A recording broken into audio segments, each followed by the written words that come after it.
Camera.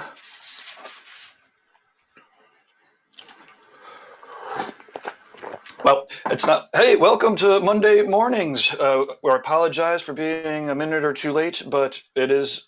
Well, we actually apologize because part of Monday mornings is being precise. But anyways, we love doing this. This is Guy Aitchison's Reinventing the Tattoo, and this is a Monday morning reinventing drawing group with Jake Meeks from the Fireside Tattoo Network. Not sure where you're beaming in from. We're going out on like Facebook, on YouTube, out straight through the Reinventing the Tattoo community. You might be listening to the podcast, but I think you might have heard us, or me. The Reinventing the Tattoo community is going to be the best place to find the schedules and all of the links and all the interactivity for all of these live programming. And by these live programming, I mean we're beaming out 3 to 7 times a week now with new programming. So if you go to either of the app stores, do a search for Reinventing the Tattoo. This is either on Google Play or the Apple Store. Then you can download the app and then get access to all of the upcoming data or upcoming information. I'm a computer programmer. Right there on the events button. So you click on events and then you will see the whole list of all of the upcoming live events that you could be beaming into. And if you happen to be watching this live now and you are interested in joining in, if you're a tattooer or an artist who has some drawing to do, then you can find the Zoom link. So we'll be zooming in with people from all around the world. It's pretty awesome. Let's see, what do we have going on? Regular shows that we want to plug are, so this is a Reinventing Drawing Group. We do these at 1 o'clock on Sundays. This is all Eastern Standard. Every 1 o'clock Eastern with Jason Leeser. Fuck, he'll tell you how to pronounce his name. Now that I'm worried about it, I'm paranoid about it. I can't get it right ever again. We do 9 o'clock in the morning with Jake Meeks. We do 9 o'clock subscriber exercises. So this is the Reinventing community, and really the beating heart of it is the subscribers. So it's a small fee or a reasonable fee for a year subscription, and we want to thank all the subscribers because it really makes this happen like routine, and the inspiration. Everyone is contributing, and it's amazing to do every day. Even 9 o'clock every Monday morning for like months now. It's amazing. This isn't going to stop. So thank you for contributing, all the subscribers, and signing up. If you go to courses.reinventing the tattoo, actually this time, because this is Jake's show, you want to go to reinventingthetattoo.com/fireside, and you'll get 10% off the subscription.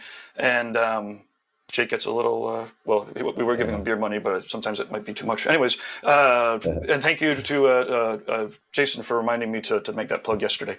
Or you made the plug yesterday. Now we're going to do it from here on out. Okay, so if you are beaming in, please let us know how it's working for you in the chat rooms, and then give us a follow and a share around. The YouTube channel and the podcast, all this stuff is relatively new, actually, even though Reinventing's pretty old. Other things we want to talk about real quick before we get into the drawing group are real world events. We're actually gearing up. People are getting vaccinated. It's still a little hairy. We're not exactly sure what's going on, but plans are being made. So October 3 to 6, it's a Sunday to Wednesday. It's the Paradise BYOB at Jiminy Peak Mountain Resort. We don't really know what we're doing. It's going to be pretty.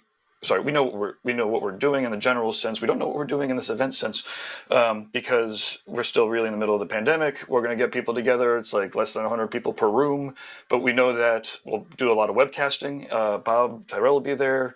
Thea Duskin's going to do a seminar. It's going to be pretty cool. But it's a BYOB. Bring your own brains, brushes, bud, beer, booze, berries if you're a vegan. I don't know. Bring your own creativity. We'll be sharing it around across disciplines this time. And again, it's very informal. So that's October 3 to 6. We have Reinventing is heading over to the Brussels Tattoo Convention, November 12th to the 14th. This is going to be pretty awesome. And we did actually get news yesterday that the EU is going to start letting Americans or vaccinated people in. So that's the 12th to the 14th. We'll have Nick Baxter's coming over, Ivana's coming over. We'll do seminars. I'll do a seminar. They'll do seminars. We'll do paint workshops. We'll beam in and do some of these events right there at the convention, so that even if you can't make it, you can still catch up with people and have fun. And we'll have subscriber meetups. So if you're a Reinventing subscriber, we'll do some meetups for you. Of course, we'll do some general Reinventing community meetups. So that's November 14th. 12th to the 14th in at Brussels Tattoo Convention. Let's see, I'm going to go quick now. July 8th to the 10th next year, 2022, is the Rock River Tattoo Art Expo in Rockford, Illinois. The dates are confirmed. We have new lettering in from Jack Rudy, and I'm going to combine it all on the website, tattooartexpo.com. Guy's going to lead up the Reinventing section of it. We'll also have, I don't know, like we'll have tattooers from all over the world there. It was pretty cool. We ended up not doing it because of COVID, but now next year, July 8th to the 10th, 2022. And then at the end, we're going to be of the year, October. Oh, shit. The third weekend of October, it's the weekend before my birthday, 20th to the 23rd, 29th, I don't know, somewhere around there. Paradise Tattoo Gathering will come back in full, which is going to be very exciting. We missed our 10-year anniversary a couple of years ago, but if you have tickets for that you didn't get refunded for, we will credit you forward for it. We're very happy to be getting back to the Paradise Tattoo Gatherings. Okay, we've got sponsors and affiliates. Our sponsors, inkjetstencils.com, and you click through the website a little bit to find they have inkjet stencil solution and paper that you use with your Epson refillable tanks, and you will do all of your tattoo reference editing on your iPad or your computer, and then you can print it out. There's 3 webinars inside of the community for this, and I'm going to have a landing page up pretty soon. It's but if you check out Andre Malcolm, badass tattooer. He's currently out on the West Coast. He does large-scale Japanese work, and he's been printing out back pieces and sleeves in one shot. He's got an oversized printer out there. But if you have a smaller printer and you're just hammering out tattoos left and right, then this will also save your artist's hands or your hands time, money. It's great. inkjetstencils.com. And then rawpigments.co. Sometimes you'll see Lauren on here. She's over there representing Raw Pigments, and there's a pretty cool big Zoom that she did in the archive or in the library of it was like 30 different tattoo business representatives and artists from all around the world getting together and doing a business call. It's pretty cool. Anyways, so Raw Pigments, they're getting their pigments straight from there's like one place that makes most of the pigments, and they've got a good route right into there. They're acrylic free, they are vegan, and if you want to get some samples, it's not too late to check out. I think you see this Equinox video in the background here. If you sign up to get the replay, then on the watch page at the bottom, it will be a place to sign up for a sample pack that's got some raw pigments. It also has some Cheyenne cartridges and other goodies. At some point, we'll get a picture of this up here. And it is now Monday. These things are shipping out this week. But we'll be doing this on a rolling basis until we run out of these goodie bags. So go to reinventingthetattoo.com/Equinox. And if you can't spell it, you'll have to use Google to figure it out. Reinventingthetattoo.com/Equinox, fill out the form, and then you will get a free ticket to this replay. Android Jones did the visuals. Aja Lu did a live soundtrack to it. It was amazing. Okay. Affiliates, Fireside Tattoo Network. We'll be catching up with Jake for this show. Check out his YouTube channel and his podcast, the Fireside Tattoo Network. And then Amy Nichols from the Apprenticeship Diaries has stayed off of the YouTube, it seems, but she does have an awesome podcast based around apprenticeships and mentors, and obviously rooted in tattooing, but she checks out and interviews mentors and apprentices from all sorts of different crafts. Okay. Well, that was, I wasn't actually that over time because I started late. So I apologize for that. I'm going to hop in the background and thank you, Jake, for doing this every Monday morning. It's a little bit earlier in your time zone. We do have people from California who's even earlier, which is crazy. And it looks like Morag from Scotland's on board. Okay, here we go. Yeah. We got the usual suspects today. What's up, everybody? Thanks, Gabe. Thanks for hosting us again. How are you guys? How was your week last week? Not too shabby. Yeah. Pretty standard. Nothing crazy. Nothing out of the ordinary, which is good. I like it when weeks are boring. Right. Because that means nothing bad, really happens. So yeah, that's true. Just pretty standard week. Yeah. Were you working? Good. Yeah. Worked all week. I didn't really get to finish up anything. Just a lot of like in progress, sessions. Nothing super crazy. I did start one new project. It was a dragon and water half sleeve on this guy's left arm for his first tattoo, and he sat like a rock. That was pretty cool. But nice. I've been kind of slacking on my drawings, so Yeah. What are you drawing today? What's this pulled up on your iPad? Just working on some homework. We're doing an exercise on light rays and I think I how saw light that. rays Yeah. interact with different objects, creating transparency. And so I'm just doing, this is actually based off of the Duomo in Florence. And we could use any architectural structure that we wanted. And guy went through and talked to us about how he uses like primary and secondary light rays to create certain types of light ray effects, and create the sense of depth within the light rays themselves. So right now I'm just trying to get like a better handle on that and, work with, okay, so if I have this light ray, which is obviously further back than, the dome of the Duomo, then how is that going to be in comparison to, say these two bigger ones that are much further up front? Yeah. Yeah. So you're gonna make it a little more dull, a little softer edges and Yep. stuff like that. Yep. That's actually exactly what I'm going to be doing. Yeah. Yeah. That's cool. Yeah. Guy has done that stuff forever. Using those, I never thought of them as secondary light rays, but using, kind of distant light rays, and some of them get like they'll be coming from inside some of his organic stuff, and some of them will get like clipped by the shapes, and other of them will cross in front of the shapes. Yeah, I've watched him or noticed him doing that stuff for probably 20 years or more. Yeah, that's cool. That's a great exercise. The trick with me in light races, I always am worried about like how far they travel and how much they like bend, like warp because of the body, Right. So I always find myself like, doing multiple layers of them and like clipping them out, with other objects, so that I don't have these really like have them that are too long, so they end up wrapping over too many parts of the body and looking all wonky, Yeah, I think you run into that anytime you use any kind of a linear straight line on a curving object such as a body. Yeah. It's always tricky to see how that interacts, with all the different curves and bends. It's definitely something you want to take into consideration. Yeah, absolutely. I found a couple of nicely placed clouds always end it quite neatly. Like if you've got like something on the top of the shoulder, and then they want the rays coming out the top, and clouds. Yeah. And then using clouds, using like whatever kind of foreground object, anything to kind of break them up. But I mean, they're great. They work really well as filler and as directional lines to kind of move people into and out of a composition. It's just keeping them from getting wonky.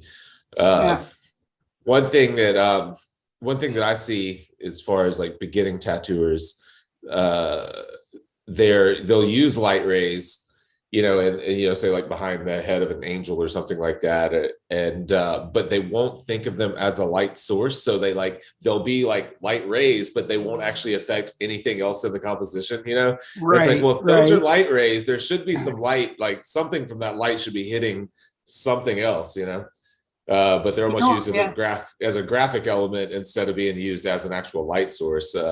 That's one of the more common kind of problems I see with young, beginning tattooers starting out with them. It'll be like, the light rays are all in the background, and then you've got almost this like, and they're not really affecting, you're not seeing them as like wrapping over the figure in the foreground or anything like that. And then there'll be an entirely different light source, that may also be inconsistent on the foreground figure. But live and learn. Yeah. What about you, Maura? What are you working on today?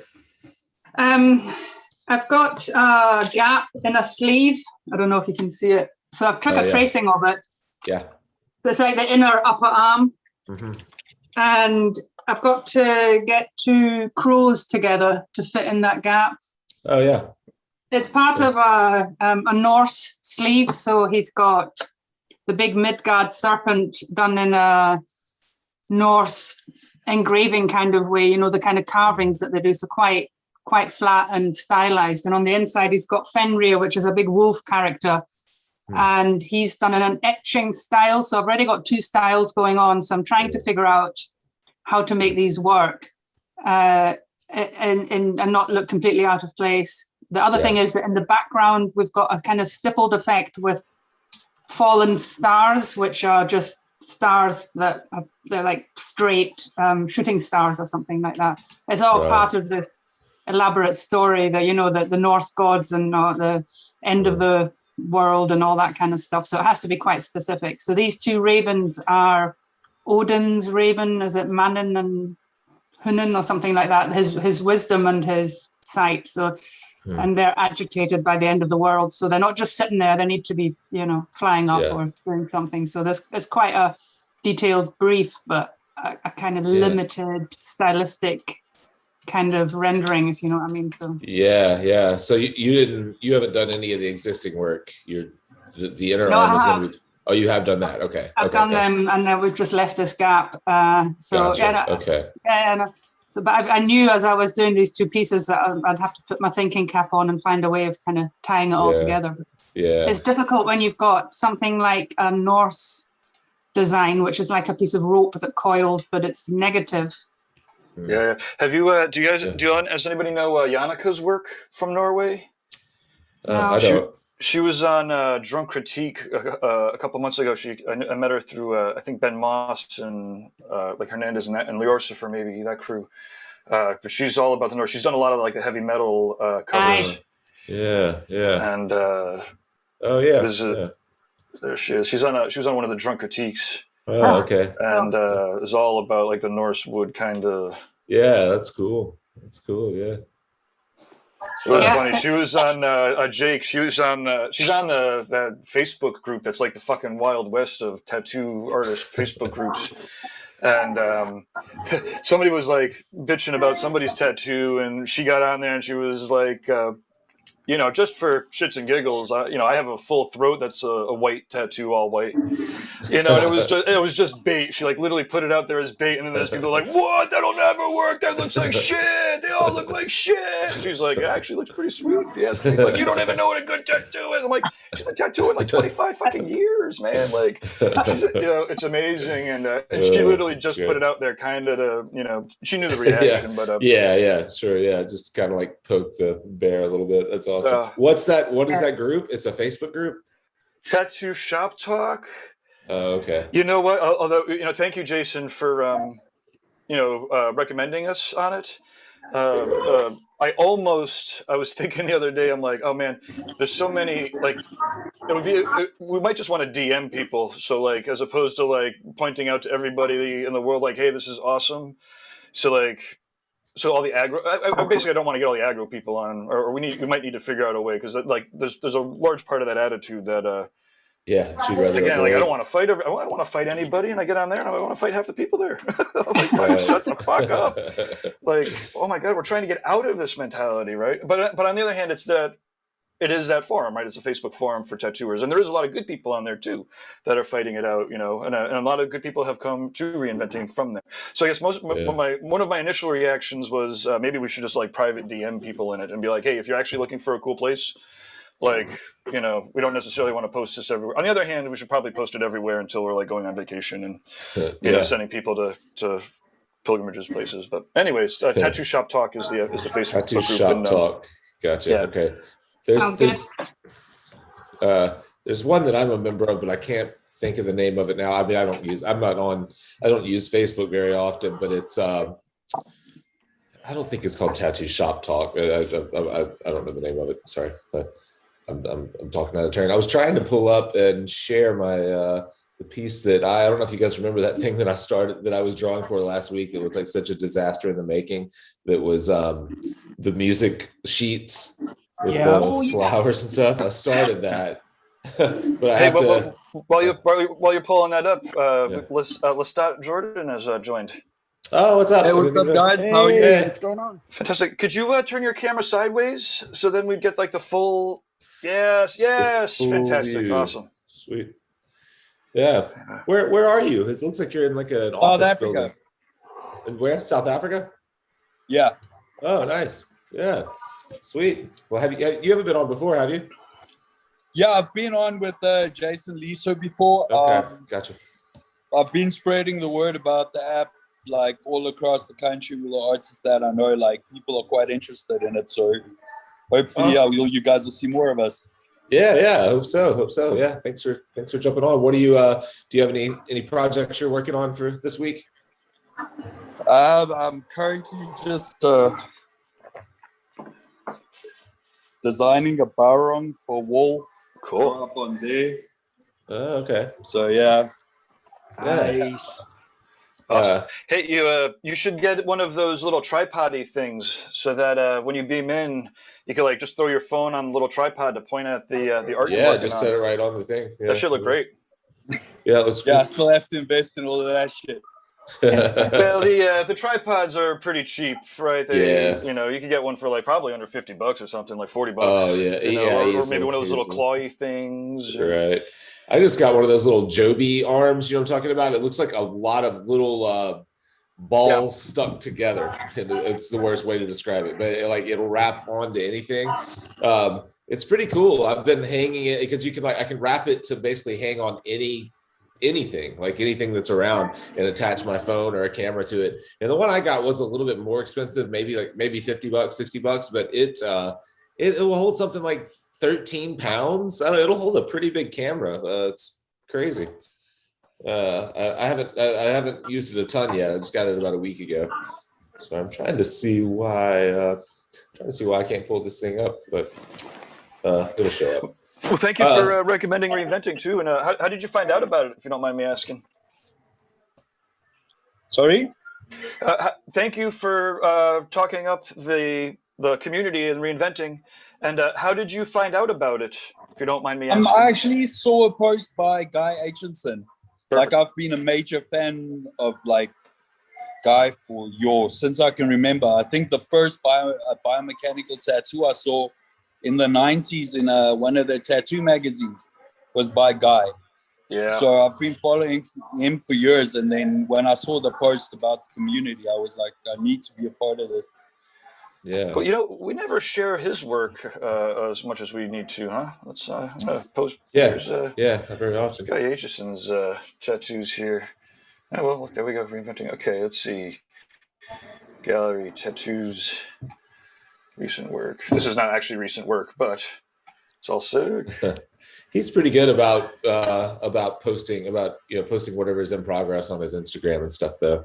So always showing video of his in progress stuff. So Lestat, is that how I pronounce your name? Lestat? Yeah, Lestat. Lestat. How long have you been tattooing? I've been tattooing 13 years this year. Oh, okay. Yeah, a good while. What stylistically, what do you work in? Do you work in a particular style or kind of all over? I haven't really found a style yet. So I do pretty much anything. I enjoy neo-traditional, traditional Japanese. I love color realism. I'm starting to go deeper and deeper into that. And then like the pop arty stuff, like Peter Jenko. I don't know if you guys know her. No, I don't know her. What's her name? Peter Jenko. How do you spell that? It's Pirojeenko.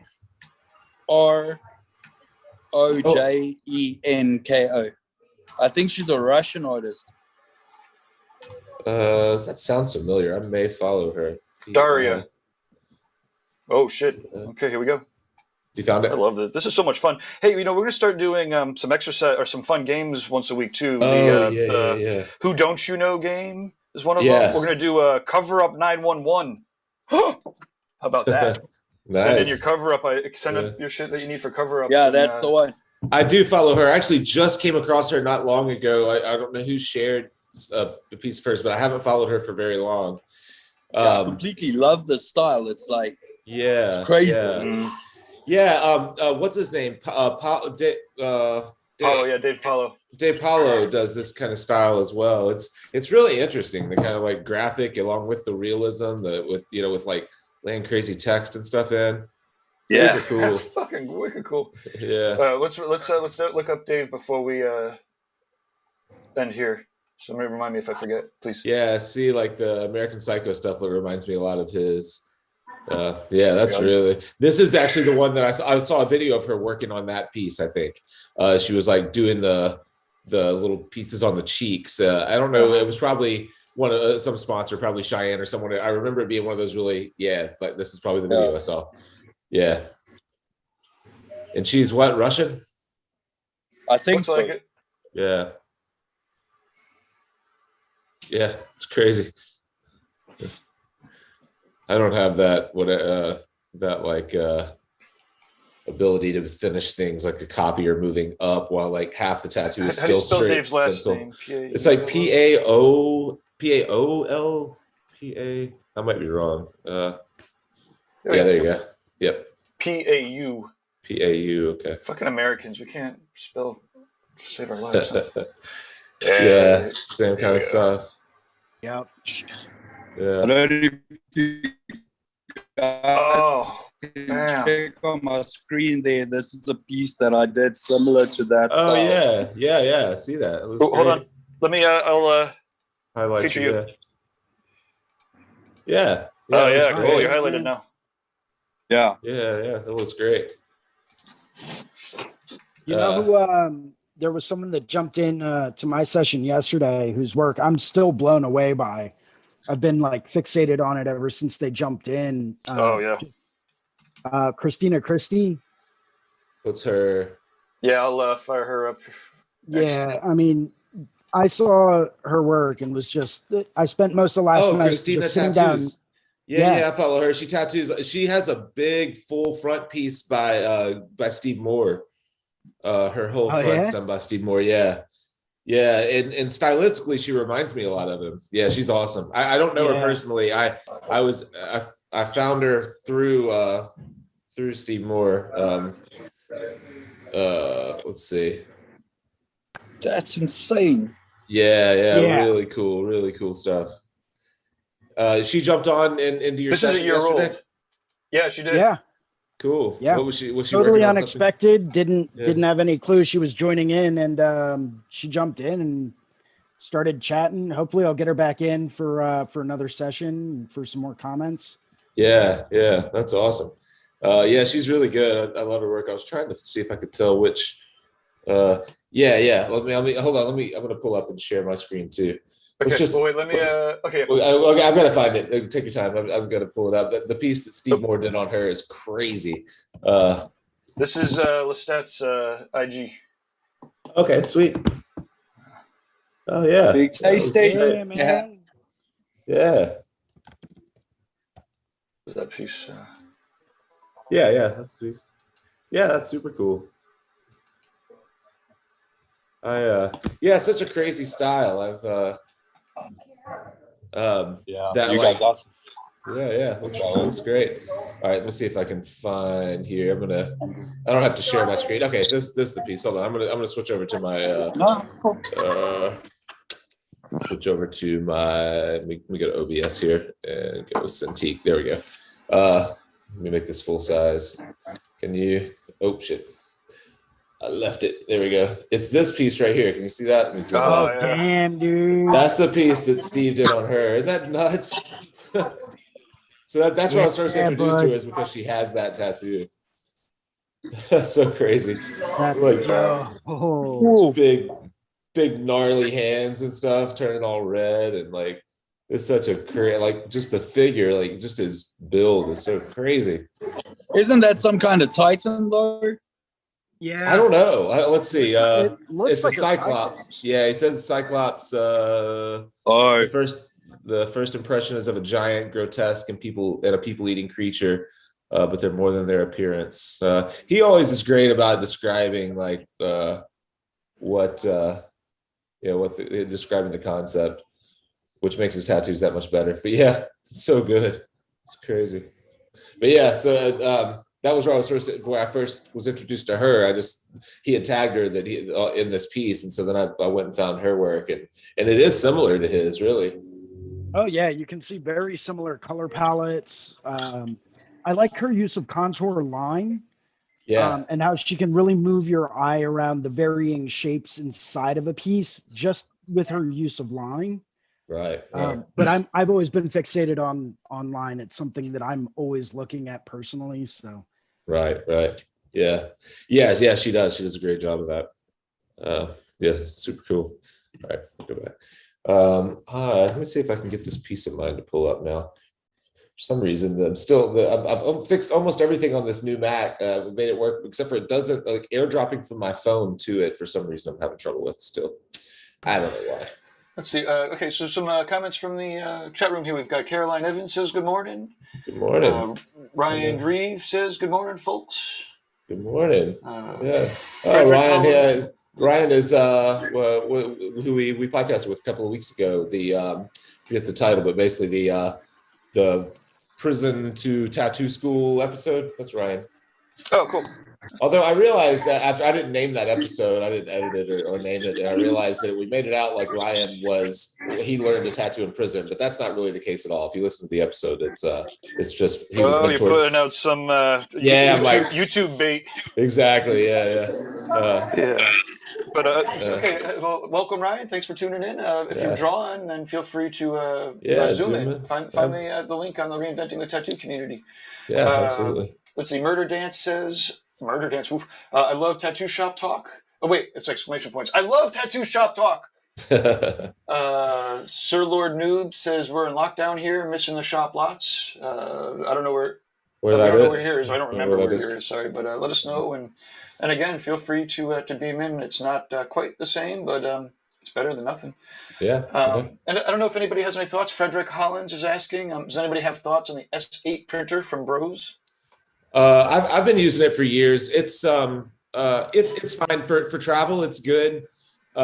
It's always worked fine for me. It's a little bit slow, and you kind of have to feed. A lot of times, if it's a dense stencil, you have to like manually hold the paper as it comes through, or it will bind up pretty bad. But I mean, if once you learn a couple of like tricks with it, it's fine. It's been my like main stencil printer for probably 3 or 4 years.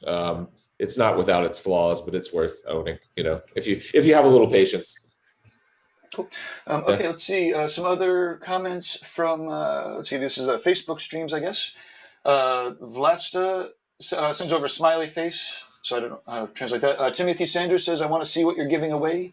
Tim, like I got the picture on the text yesterday, and it's somewhere, but we'll post it up. It's worth it, though. And it's reinventingthetattoo.com/equinox. You'll get the link, and then at the bottom of the watch page for this, you'll have to give us your address. Raw pigment ink samples and Cheyenne cartridge samples. It's people are going to be pretty fucking happy with them. Okay, Gareth Dungree says hi, guys, from Wales, UK. Oh, nice. Timothy Sanders, what's up, guys, from Utah. So it's a little early. That's early in the morning. It is early for Utah. We used to have a couple of West Coast people popping on, but that's become fewer, hasn't it? We'll see. Yeah, most people are getting busier too, I would imagine. But they'll pop in. They pop in and out. People usually go through a couple weeks in and out. Dammy Christopher says good morning to you. Salinas Diego says hello. Old greetings from Argentina, Coronado, the capital. Nice. Awesome. Very fun stuff. Yeah, that's super cool. People tune in from so many different places. I was going to say I have been using those raw pigments a lot lately, and I really like them. I've found a couple that I end up using a little bit of like the keep it wet kind of stuff just to thin it down a little. Some of them have been a little bit like creamy, so they didn't flow real well. But I love the color. I've been using them pretty regularly now, kind of like incorporating them in. It's tough whenever you're working on existing pieces that already have a set color palette that you've been coloring, and then it's hard to incorporate new colors. So I'm having to do it as I start new pieces. So I haven't been able to like jump in and use them fully yet. But yeah, I think they're great. Yeah, me too. Yeah, me too. What's you snuck in, Ricardo? What are you working on today? I'm working on tonight's project. Let me show you guys. Light rays. Yeah, the light rays project. Let me get this guy shown you guys real quick. It's still real sketchy, but I'm gonna do like a little crustacean. Oh yeah, yeah. So I'm working on the clouds and light rays right now. Yeah, nice. That'll be cool. Yeah, then I'll So it's go gonna in be and add the textures for the conch shell and everything like that, you know. Yeah. It's like a little conch shell, like morphing into a structure of some sort, huh? Right. Yeah. Yeah, exactly. Yeah. So fun. Yeah, that will be super cool. Thanks, man. Uh, I'll be finishing up this octopus. The first time that I jumped on one of your morning Zooms Yeah. is I'm going to be finishing up that octopus today. I'm going to be working on the deep sea helmet, doing those coppers and stuff like that, like those old tarnished kind of coppers looking to it. oh yeah. And, Oh, Yeah, dude, you nice. should see if you could stream it. okay. Oh yeah, that'd be cool. Then Yeah, we could I'll find ask we could find the old video of the first conversation and mix up a little video in all our Right. spare time for fun. Yeah, that'd What's be cool. spare time? Hey, let's stop real quick. When it looks like you're firing up the stream again, if you have to make sure that the audio is off, or make sure we want to make there's a chance for some echoey things going on pretty soon. Oh yeah. I think we might be watching Echo Panic in action. Hi, Gabe from the future. No. Hi, Gabe from the past. Right. Well, shit, I was gonna try to pull up my stuff from last week, but I'm struggling with it. You've been struggling with that for about 20 minutes now. Yeah. It's just I just tried to email it to myself, and it's just not showing up in my email. So just kind of like waiting on it to pop up. Last time I shared like a super low res version, and we couldn't zoom in and see anything, so I tried to send a larger version, and it's just being slow. But that's cool. Just trust me, it turned out better than you might have guessed. It really did. So if you remember, let me see if I can pull it up the photos on my phone and just hold it to the camera. That's one way to do it. Go ahead. What are you saying? While you're doing that, is anybody using the inkjet stencils? There's a question from the chat room. Casey is asking about thoughts on the inkjet stencil and the stencil quality. I've used it a few times. There's a guy in my shop that's got one of the inkjet stencil printers, one of the Epson Eco tanks. I've used it a few times. Sorry, Jason. I don't mean to shut you off. Someone's got some. They just stepped into the rock and roll concert. Yeah, Ricardo, is that you blasting out the tunes? Oh man, I have no music on right now. No, Lestat, you blasting out the tunes in the background there? Yeah, I think it's the music from the shop. You want me to turn it on? You know what? You could either you could just mute yourself, and then when you want to jump in the conversation, you can unmute yourself. Yeah. Okay, 100%. That's the easiest way.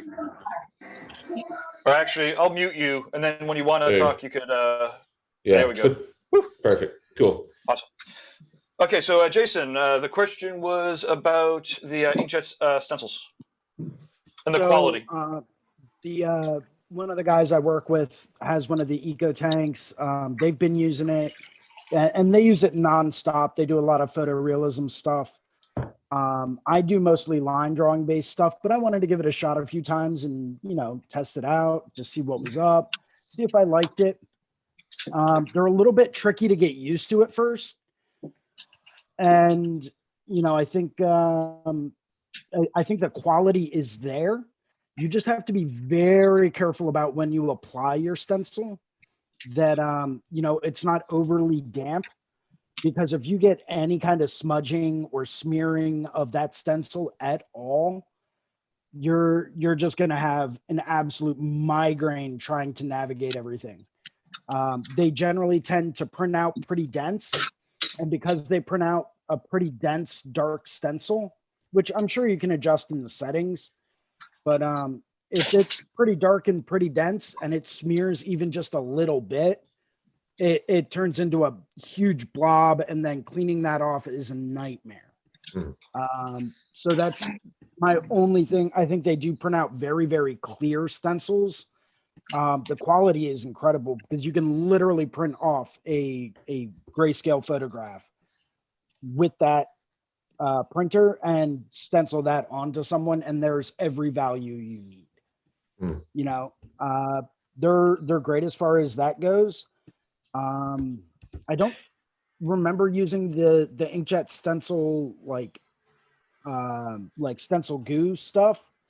I used something else when I did it, and it tended to work out pretty well. But Yeah, that's been my experience. They do work really, really well. I don't know, unless I had like one of the large format printers, I don't know if I would use it for a large scale tattoo.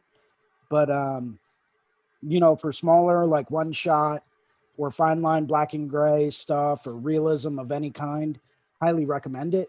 I just don't know if I would try to tackle like a full sleeve or a full upper torso piece with it. I'm going to share the screen here. They've got a spot on, this is the Reinventing community. And if you scroll down to the bottom, they have a full spot here because they are helping make this available to everybody for free. You can kind of see there's examples and demos. So there's a fair amount of reference here. So you can check out what's going on. There is also this is a video clip of, these are some video clips. I want to get the one of, this is the back piece in one print. So this is the oversized printer if you're doing lots of, back pieces or sleeves. Andre told me that he can use that same printer to print like T-shirts and stickers and stuff as well. So that printer might be, and it's not crazy expensive. It was like less than $2,000, $1,500 or something. Yeah. This is the SCT3170X is what this one here is. Yeah, because people ask all the time. There's also a couple of webinars in this section here, inkjet videos and free test info. And here's digital editing stencils. So if you're interested in trying it out and you get to this spot, you could email inkjetstencils@gmail.com. And if you, it's like, what is it? Limit of 2 megs per file, 8.5 by 11. You want to kind of read through the requirements, but they will send you back up to 5 sample stencils. So if you're interested, you could try it out. It's kind of tough to get people to, send out their stuff ahead of time. But on the other hand, if you're interested, you could, and obviously the person that was asking is interested in the quality, you could email your reference to them. They'll treat it and send you back a couple stencils, and you could try it out. That's cool. That is. I've never been. Sorry, I switched to my drawing. Let me go back to my face. I've never been like super confident in printing those like the full value range stencils. Not confident that I can't pull off printing them, but like that it would be that useful to me. I feel like it would be a lot of carbon on the skin, and I might have a hard time like seeing. I think I'd just rather have line-based stencils for the most part. Jason, do you use the full value stencils? I have before, and they were helpful, especially if you're trying to get like that micro detail and that perfectly clean, sharp edge that's in perfect proportion, exactly where you need it to be. Generally speaking, I like to have a little bit more freedom with things, so I'm much like yourself. I'll create my own line drawing, my own stencil for certain things, whether that's, laying the actual photo over a piece of, thermal paper and hand drawing it so I get a better idea of the value and the shapes and all that. Or if I go through and Procreate and just create a thin line stencil, I always like being able to go through and really going back and forth from reference to stencil and reference to stencil so that I know for a fact everything is going to be exactly where it needs to be according to my eye. If I'm completely and totally reliant upon that stencil to show me those values, to me, it's not the same, right? Yeah. Because sometimes things do get lost in translation. Right. Yeah, that's what I see. I've done it once or twice just as kind of a cheat. I've used, I have one of Tattoo Smart's rose, like skull and rose sets, and they make like a full value version and and a line version of each stamp, so you could like drop just a rose down. And I did one time print the rose that way. It may have even been accidentally, I don't remember, but I printed it on the S8 stencil actually, and it'll print that way as well. And it was fine only because I wasn't trying to fully, like, it was a big piece with like 4 or 5 different flowers in it, and so I kind of just went in with a medium gray and like scrubbed all the values in. But I felt like as I was doing it, like, if I were trying to really fully render this rose in one pass, I think this stencil would get in my way. Yeah, and they do get kind of messy sometimes, just with the amount of carbon that does end up on the skin. Yeah. So that is something that you have to be conscious of as you're working. Right. So, They look impressive on the skin, though. I was tattooing one of the last shows I did before COVID. The guy that was tattooing next to me stenciled like a tiger head in the middle of a woman's back, and it was pretty big. And so the stencil looked like, you know, a full, you know, like a purple, you know, of the full value, like realistic tiger head. And he drew so much attention from everyone walking up and down the aisles. Like there were just stacks of people like just looking at the stencil. Unfortunately, the tattoo didn't really turn out very good. And I don't know if it's because he wasn't a great tattooer, or if it was because that stencil, it was the first time he was trying to use it and didn't know how to handle it. But the stencil ended up looking a lot. The tattoo looked kind of thin at the end of the day, but the stencil looked great to start the day. So if you can get one thing I've been doing a lot of to get more of like a, you know, if I do play around with some of those more value range kind of stencils, there's actually a feature in Procreate which is pretty cool. It's called a halftone feature, and that'll allow you to create an actual like halftone rendering that you can go through, print off, and run that through a standard 3M, or you can print it out using an S8, and it'll give you a decent amount of value as far as where your shapes are. It's not going to give you a perfect photo realism like stencil, but it's a great way to go through. If you combine that with your line drawing, it's a good way to go through and create that value range without making it overly complex. Yeah. So, And can't you go through and like adjust the size of the halftone so the circles can get pretty big? What's his name? Brad Wooten was showing me that he was using it with his cyberfluidic set. He was using the halftone feature with those crazy brush sets of his and getting some like really wild results. I mean, really crazy stuff. Yeah, pull one up and see how to. I've never really tried to do it. I remember him walking me through it, but I've never tried to do it. Let me do this. I'll duplicate that.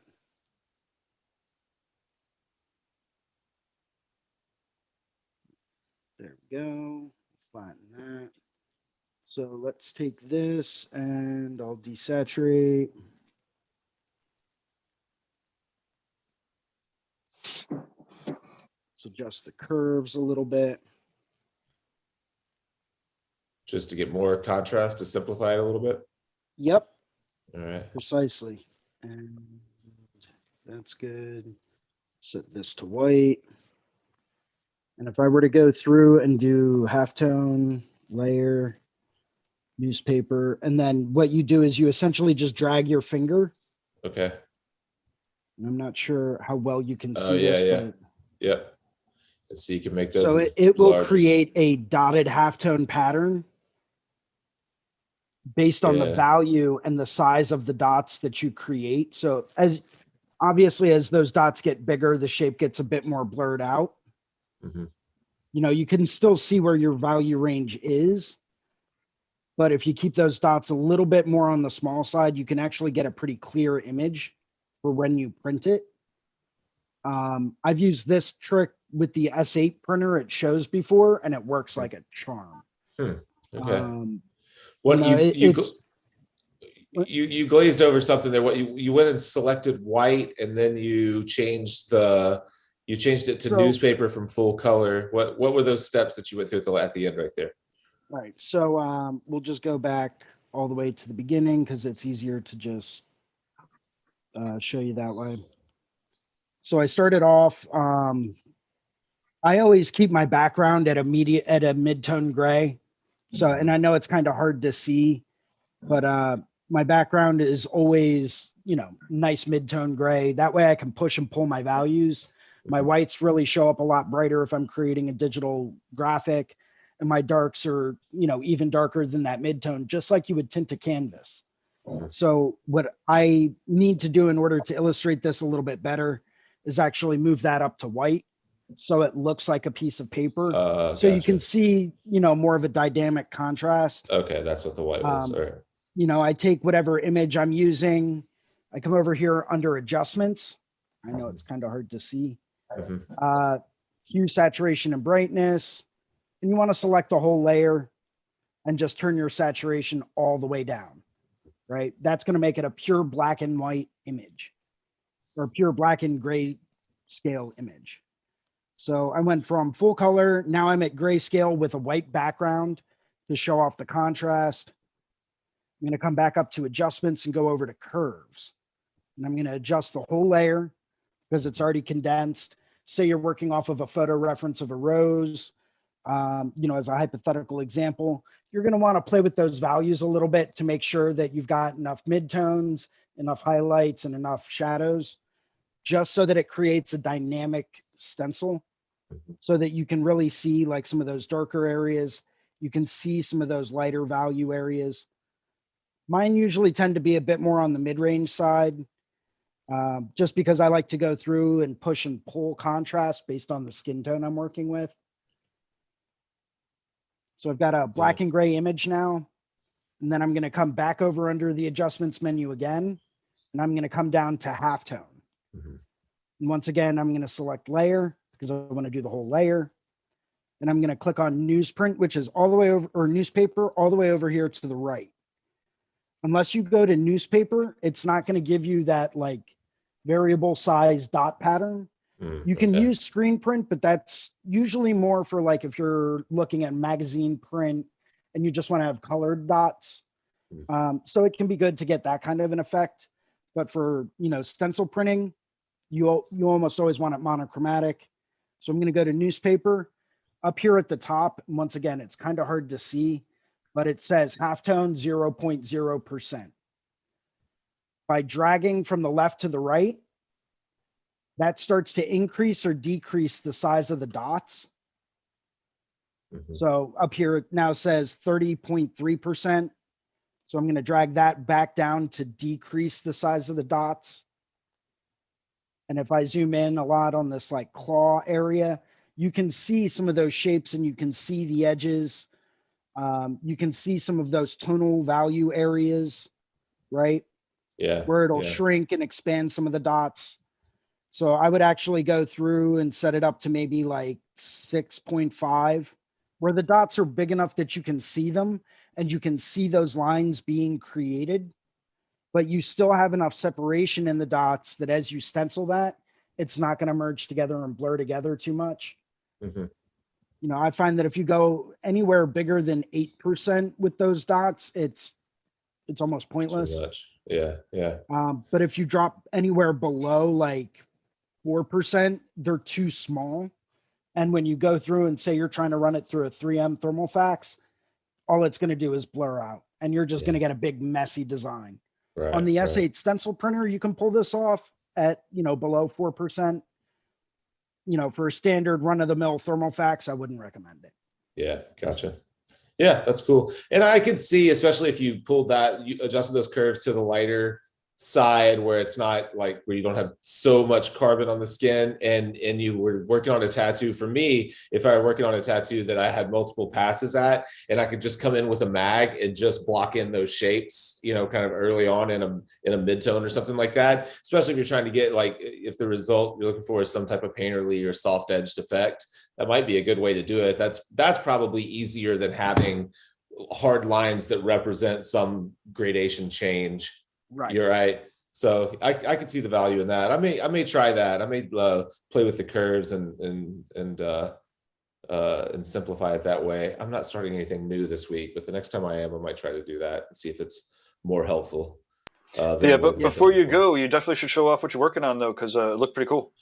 And you actually got it working on it, right? I will. Yeah, I'll show you what I'm working on right now. Let me switch to Cintiq.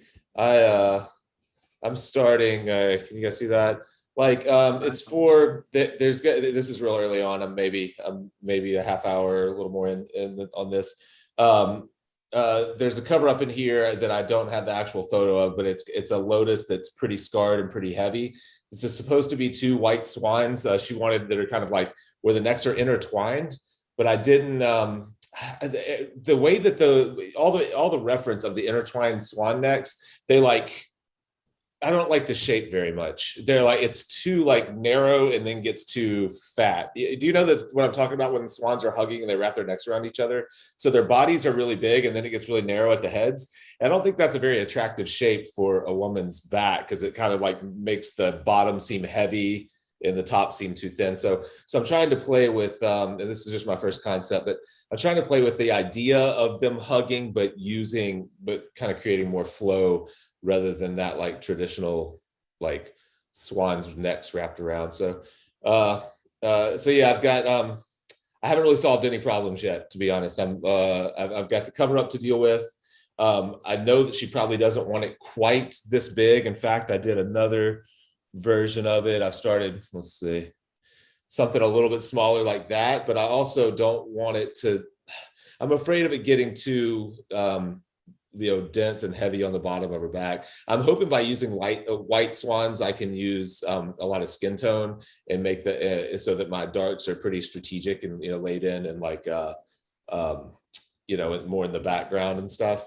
And so even though I'm hoping I can get away with the bigger tattoo and by it being lighter and incorporating a lot of skin tone, she'll be happy with it, with it being bigger, because I feel like this is the better size to me. What do you guys think? Let me get opinions on that. So that's what the way I personally would rather do it. I may be able to make it work that way if I were to whip some waves up, higher up her shoulder, maybe thin. Any suggestions or ideas? I like the asymmetry of it, and I like the negative space that's coming into like that curvature of that top part of the butt and like lower part of the back. That looks nice the way it's going to shape it out. Cool. You said you're planning on putting waves up towards the top. Maybe. So right here in the lower back, I've kind of laid in what might be some negative waves that I think I could use to frame around and distract from where the cover up's going to be. I'm hoping to use skin tone around it so that I can use some texture and stuff. It's a lotus. The lotus itself isn't super dark, but the lines are. It like the shading is basically all fallen out of it, but the lines are not only dark and heavy, but they're also scarred. So I'm going to have to use some like texture in the feathers, like the texture of the swans, to try to disguise that. So I thought if I use some nice like simple graphic negative waves to frame it, maybe that would distract. So if I do that down here, I thought I might also do it up at the top as well. Yeah, that's what I was going to say. I was going to say I definitely pull some of those like Nouveau kind of negative space or that negative tone down at the bottom up towards the top for sure, to kind of create that connected, like to make it look all like it's inside of the same frame. Right. Almost even, Yeah. Especially with that asymmetrical kind of flow, you can kind of almost like crescent moving it up towards the top too. Right. Yeah. That's a good point. My eye is telling me that like where you have that round sun disc behind the swan that's a little bit further pushed back. Mm-hmm. My eye is just telling me like you should move that up a little bit more closer towards the middle of the shoulder blades, and have that a bit more centered in that area just for visual purposes. So just moving this piece up where it sits more, more up here. I think you'll be a little bit happier with that. You're not going to have to try to fill in so much negative space. Plus, I think it'll give you a little bit more flexibility with the lower portion of it for that cover up area to deal with like wing texture and use that as, portion of the cover, as well as some of those negative space elements can really make it busy and really make it distracting depending on where the cover up is. Yeah, that's a good point. Okay. Yeah, I can see moving that up. That might look nice. I'll try that.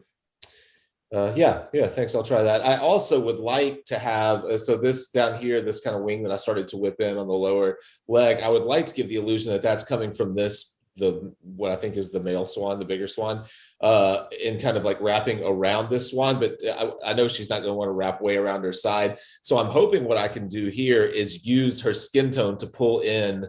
So like, let this completely fall out. So this would all be, skin tone and then, darker background, behind it, and then do the same thing, skin tone pulling into his body here, and then skin tone pulling in. So I can let him completely fall out, I'm hoping, and just come in here, and here, if that makes any sense. But I don't know so far I can't tell that I'm going to be able to like make it clear that his wing is like wrapping out and around her body. You know what I mean? That area right here, I'm a little bit concerned with not being able to give enough information to show what's happening, because it could easily look like this wing belongs to the female swan, I think. You know what I mean? If I'm not clear. So that's one issue that I have to sort out for sure. It's almost like you have to look at some reference of them landing or just starting to take off to where it looks like that wing is kind of cupped Right. over, and it comes over their body almost even, you know? Yeah. I wonder if maybe I could like, really show right in this area where, maybe some of her feathers are tufting up this way and his are tufting down that way, so that you see the interaction of them there and whip forward. I might be able to pull it, but then again, I don't know. You're right. I need to look at more reference, because I don't really know that his wing would sit that low. I feel like it's way back here. Depending, yeah. Well, It that all depends on the perspective. Right. Yeah. You know, if that wing's coming more towards you and it's elongated, it's really stretched out. And if you're looking at it from that perspective, where you're looking at it from the tip of the wing coming towards the head, and it's really stretched out towards you, then you're going to see a lot more of that wing, because a lot more of that's going to be in the foreground, even though it's foreshortened. Yeah. It's going to be coming more towards you, and you're going to see far more of it. Yeah, that's a good point. I wonder if I could foreshorten some of his wings right in here, where you're seeing almost the edges of them, maybe even the underside flipping up, and then let it slowly. I may not get quite this far down with it. You know what I mean? Like if it's foreshortened, it might end a little sooner. Right. I don't know. That'd be something to play with, but that would be cool to kind of see it shooting, like coming out at you a little more. Yeah. Okay. Yeah, I'll play with that. Yeah. It's a cool concept, man. I mean, I think it's great thanks. that you get to do birds that big. You know what I mean? I love doing stuff like that. That's great. Yeah, thanks. Yeah, I'm excited about it. It'll definitely be a fun piece. Just getting away with the scale that I'd like it to be. That's going to be our first issue, and then but I think, like I said, I think by keeping it super light and open, I'll be able to convince her of that. Is this a first time client for you, or is she returning? First time. Awesome. Yeah. That's exciting, dude.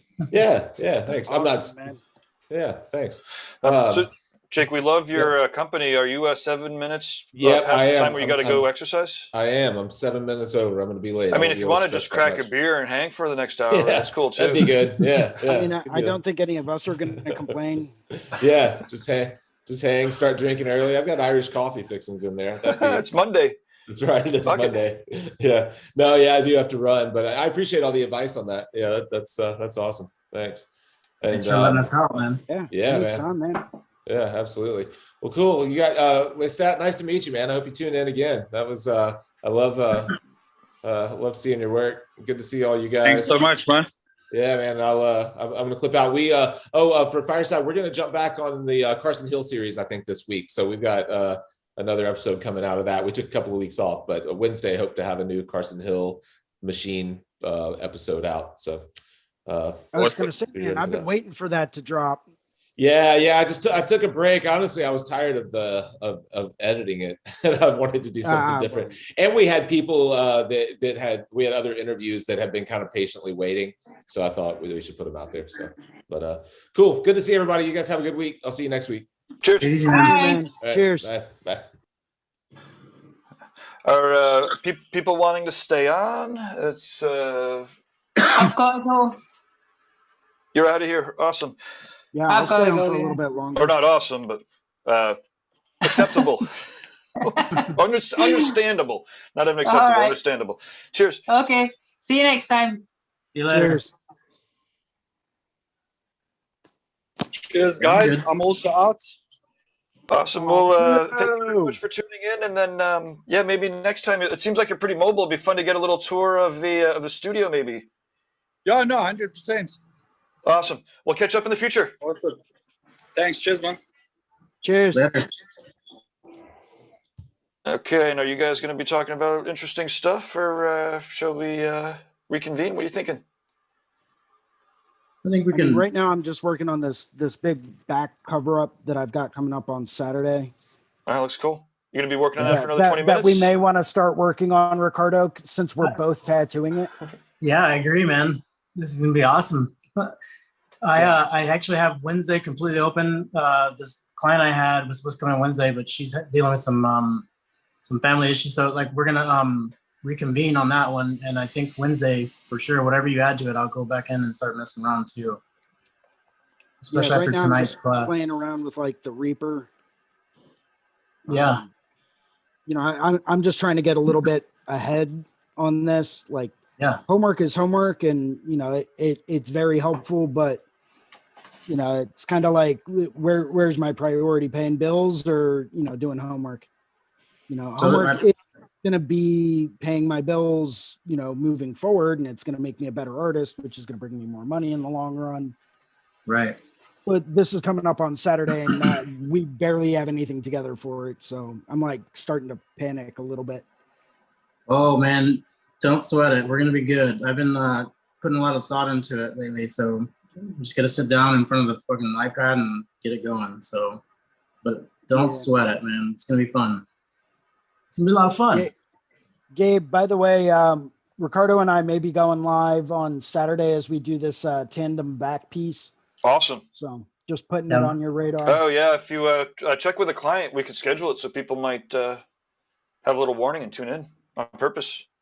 Yeah, I mean, I don't know why they'd tune in on purpose to listen to you guys chat with each other, but yeah. Oh man, I'm always trying to be so good about my attitude. You guys are infecting me a little bit with this elbowing. Gotta be positive, dude. Gotta be positive. Gotta positively elbow you guys. Yeah, exactly. Gotta get up early in the morning and make things happen, man. Yeah. So we gotta keep leaning on Damon Tesh for his accountability. Okay. Jason, you caught that post. Yes, I did. I'm like, look, I'm no fucking Anthony Robbins, you know, and you know, other people might charge a couple grand to just keep you accountable to yourself because you just paid a couple grand to be accountable to yourself. And I tried to explain to him how I have an utter lack of discipline, and he, you know, laughed and tried to point at all the work product, and it was like, look, work product that you like to do has nothing to do with discipline. Discipline is like doing all the shit you don't like to do. Right. And so I'm not going to be posting any of my accountability projects. I don't think. No, maybe I will. I don't know. Anyways, there's a thread there. So if you feel like, you know, vocalizing what you're trying to accomplish, then, you know, it'll be a little less easy to back down from it, I guess. But this would be a good one to start with. This would be a good one to start with for sure. And then maybe intro into the fact that we're going to be doing this on Saturday, kind of step-by-step process of it. Why not? Let's do it, Jason. Yeah, that would be fun. I mean, depending on what time we actually end up getting started may depend on, you know, what time we may consider scheduling it. Yeah, you might also give it a little bit of a range. You might, you know, try to do it after you're an hour into the tattoo, so everything's settled and clients, you know, you have an idea about the client's comfort level, and yeah, that's a good idea. Good idea. Yeah, he seems pretty open to a lot of different stuff. That's why, like, I'm not super worried about that. Cool. You know, super cool dude. Never tattooed him before, so it's going to be interesting. Yep. But you know, it's going to be a pretty tricky cover up, to say the least. But I think we've got a pretty solid idea.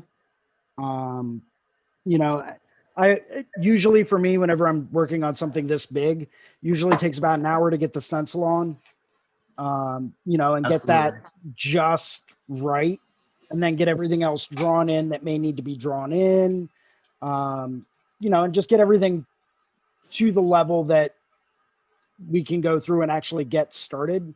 So I wouldn't say anywhere before 2 o'clock would be, you know, and anticipated, but after that, man, it's open territory. I can't wait. It's almost like we want to, I mean, with it being a cover up, are you thinking that we'll put the whole stencil on, or you think we'll do like a couple pieces at a time? Oh, dude, I'm the king of one-shot stencils, man. What are you talking about? I cannot wait to see you do this, dude. I can't wait. I'm gonna be like an eager little, like, I don't know, squirrel, like just bouncing all over the place watching you do this shit. Once we get a final line drawing together, I'll show you how easy it actually is. Rock and roll. You know, it's really a very simple process. You know, it involves some registration marks in the beginning, making sure size is correct, cutting some stress relief points, and then literally just saying, okay, slap it on. There it is. Yeah. Peel it off. What do you think? Well, you're not going to see it anyway, so what you think doesn't really matter. Here we go. Right. You know, Yeah, let's do it. right. You know, and then have them get comfortable, throw on some headphones, or I'll throw on my iPad for them. That way they can watch movies and TV and whatever else they want. Because they're going to be laying down the whole time, so it's not like they could look at another screen. So one thing I like to do with a lot of my clients is, especially if they're laying face down, I'll take my iPad in the case, and I actually have a full folder of like everything. You know, I've got like Showtime, Netflix, HBO, Stars, Disney Plus, Apple TV, Prime Video. You know, I'll literally say, hey, listen, throw on a movie, throw on a series. I have some recommendations if you want those. Yeah. Sit down, watch a movie, or get started on a series, because we're going to be here for a little bit. The more distracted you are, the better. Yeah, do you have the reinventing stuff in there by chance, or? Oh yeah, dude. Are you kidding? I've got the Reinventing app right here. So do people check it out while you're tattooing them, or? Sometimes I'll put on the live events and I'll stream cool. those live for my clients.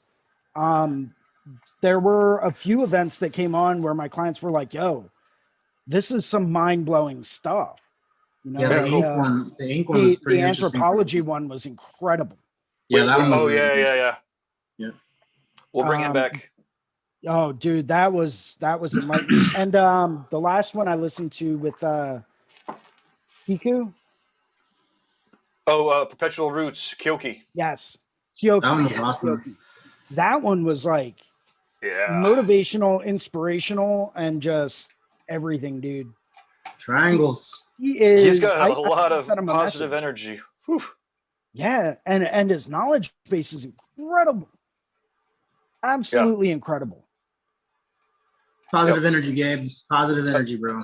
Absolutely. I was a little bit. I mean, I've known him for a while, but I don't know if I didn't catch any interview like that. It was like, I remember this guy. He was very smiley. All of a sudden, it was like, bam, bam, bam, bam, value bomb. Oh, I hate to say that. Damn it, I don't. But it was like awesome, inspirational value bombs left and right, and it was a good interview. I was down. I wasn't like surprised, because I was like, but I was I was pleasantly surprised. I was like, oh shit, this is great. Yeah, I was expecting it to be great. I was like, that's right. Of course, guy booked it. Yeah, for sure. So I think I'll be flying out to Jason. I leave, what is it?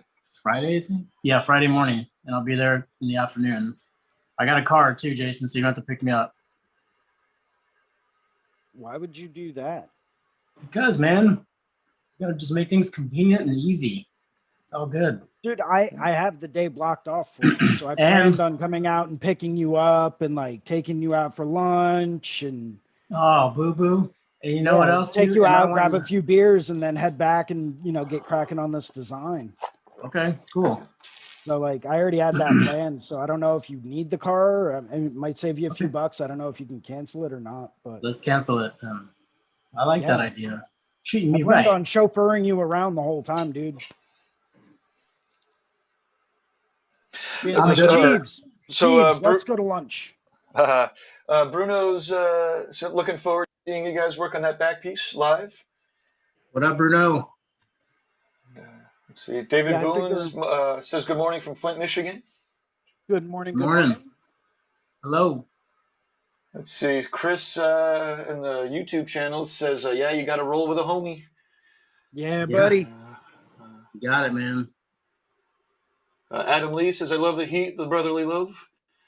And let's see. Frederick says, asks if you have any suggestions for fake skin practice mats. So I mean, I picked up and tried a few different types, a few different brands. There was a sale through Painful Pleasures not too long ago on the pound of flesh, like little 5x7 planks. I picked up a couple of those. played with those. Those were all right. There were a couple round ones on Etsy that I found that were pretty good. The ones on Etsy tended to be a little bit more like rubbery and plasticky. They didn't quite have the texture of Pound of Flesh.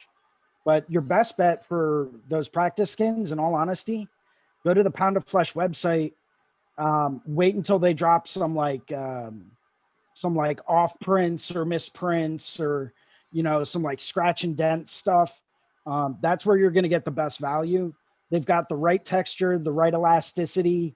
When working on them, though, you still got to have a way to like bend them and stretch them out a little bit. Maybe put them on some kind of a curved surface or an armrest or something, just to give you a little bit more of that like natural curve to it. Otherwise, you're just going to be struggling the whole time. Yeah, for sure. I've never used the fake skins. I use like pig ears that you get from the butcher. And yeah, that works. That works out Skin pretty always good. works. Yeah. But Chris, thanks for the compliment, man. Chris said Jason is a wealth of knowledge. I might be a wealth of useless knowledge because I do know a whole lot about useless stuff, man. Like, but when you spend so much time learning about this and literally, revolving every aspect of your life around tech, few things. So pay attention. Yeah, it's kind of, I always tell people it's kind of sad, but like, I've literally absorbed every aspect of my life for the past, I want to say 18 years, something like that. Literally just immersed in, okay, what else can I learn? Right. Because in my opinion, if I'm going to do something, I want to do it, and I want to do it full bore, full blast, like full throttle. I am all in, and it just consumes and takes up my entire life. Because if I'm going to do it and I want to be proficient at it, I need to learn more about it, right? Because how can we grow and how can we better ourselves if we're not constantly learning? So whether it's something about machines or material science or pigment chemistry or, going and talking to other artists about perspectives and techniques and equipment, there's always something more to learn. So what are, and it's something I ask myself every day, if not every week, is what have I learned? What have I learned and what have I done to better myself and to, help push me to be a better artist in this career path? And that leads to learning about all types of weird stuff, man. All types. You never know where that learning process is going to take you. Well, you gotta open up to the idea that you might learn something from somewhere you least expected it, right? Right. Like don't go in expecting to learn. Sometimes you just enjoy the process, and then you end up picking some things up along the way. Yeah. Yeah. Yeah, couldn't agree more, man. Yeah. Like, and that's the thing. It's like, I was talking to someone last night, and they said, well, I asked them point blank, like, if Thomas Edison at his first try invented the light bulb, would he be as much of a success as he is? Right. Would that have been beneficial to him? Right. And, when I put it to them like that, they were like, well, yeah, he would have invented the light bulb. It's like, well, not necessarily true. Think about all of the stuff that he learned along the way in his invention to the light bulb. Yeah, yeah. He would have been out of that knowledge, right? He would have never learned any of that. So what's going to be more beneficial? Learning through 9,999 times worth of error, or getting it right on the first try. You have to be theory and action, not just one or the other. Correct. Very, very well said, Ricardo. Thank you, sir. A lot of it's like, is it about processor mentality? Like, I just think about like the tools that my daughter has at her disposal compared to the tools that I had at my disposal, right? Like, I made a million fucking errors by trial and error, But it seems like a significant amount of them have already translated to her, right? So it's like, but she's not any less motivated or hardworking. She's just more in tune with my wife's influence in teachings. Like she's like in tune with her body and her body chemistry and that kind of thing. She's aware of different mental tools that she could use. She's had good examples and bad examples of. Most importantly, good examples of the way that people behave, right? Whereas some people never don't get that, and certainly nothing comes without trial and error, or tragedy, but it feels like life will throw those into our ways no matter what. So ultimately it just feels like you end up with bigger problems the more tools and the farther along you get, the quicker.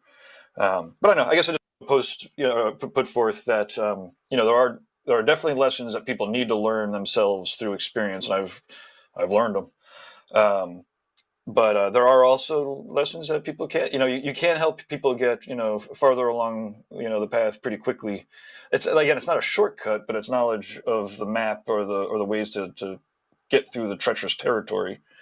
And again, so I don't know. I guess ultimately that's what I would just put forth. Is sometimes there are definitely lessons that you need to learn by trial and error. There are also lessons that you could learn through other people's trial and error. Right. Absolutely. And it's whether or not you can sit back and listen to their experiences and learn from what they're trying to convey to you through their experiences. That's what ultimately matters, man. Because you can sit down and tell someone till they're blue in the face, but if they're not going to listen, they're not going to listen. But sometimes, 100%. and then I think sometimes what Gabe is saying too is you can hear it, but you have to experience that notion in order to fucking conceive it and just understand it. Like you can eat it, but it's not gonna. You don't realize that it fucks with you until after you've eaten it. You know what I mean? Right. Am I allergic to milk? Let's see. Yep, I sure am. But make sure you have a friendly lawyer that is loyal to you. You never really are gonna go out of your way to interview them and give them thousands of dollars to be on retainer until 4 days after you really need one. No, sorry. Right. Make sure the lawyer's there to give you that lactate, right? That lactose. Yeah. Fortunately for me, I've made a few contacts in the legal field that were pretty high up there. So, Awesome. Good, man. yeah, I always used to joke around and say that I had at any given time at least 2 lawyers on speed dial. Just coming from my previous job and their legal contacts. I also have an accountant on speed dial, so if I ever have any financial questions, I can. In fact, I was just talking with him this morning. It's helpful to have people in different industries that you can rely on. And it's always interesting. And those two are essential. Know. Yes. The accountant and the lawyer, if you're going to be in business and you want to achieve a level of success. Again, it's real easy. It's way easier to ignore to not worry about that and to generate shit tons of energy and cool shit, and just be like, who the fuck really wants to talk to accountants and lawyers? I'm sure there are people that do, and I don't want to, offend awesome lawyers or accountants. I ignored that, for years, and it's a lesson learned the hard way that I hope other people won't have to. But that's to your point. Like I definitely had received the advice. It's not like I was like, oh shit, surprise. It was more like, oh, this is what they're talking about. And I get it now. Yeah. It's like whenever you become a parent and you can hear the shit your parents are saying to you when you're younger. You're like, damn it. Hello, future Kirsten. Hello. We're hearing you twice. Echo. Okay, so this is my cue to change devices. I'm going to go on my walk. Go for it. We'll keep this going and rolling. Jason, I'm going to make you a co-host. Okay. So that when it's done, if I'm not here, you can shut it off. You got it, man. So you now have control. Yeah, cool. Watch out now. I'll see you guys in like 5 minutes on my other phone. Peace, Sounds brother. good, man. Hey, Jason, I have a question for you. On that folder that we're sharing, you're drawing on that folder that we're sharing right now, right? So any changes that you're making, I can kind of pull up on my iPad. If I share it back to that, then yes. Okay. Okay. So any I changes might that I not make, I'm share gonna it back to you just to be difficult. I might ask more technical questions to be difficult. Does that work for you? Because it's a win-win for me. You know what I mean?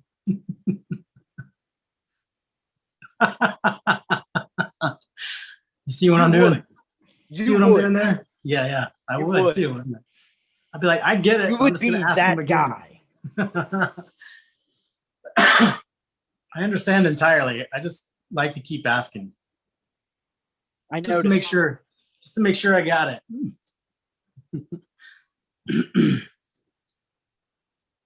No, I'm looking forward to this, man. I like where it's going so far.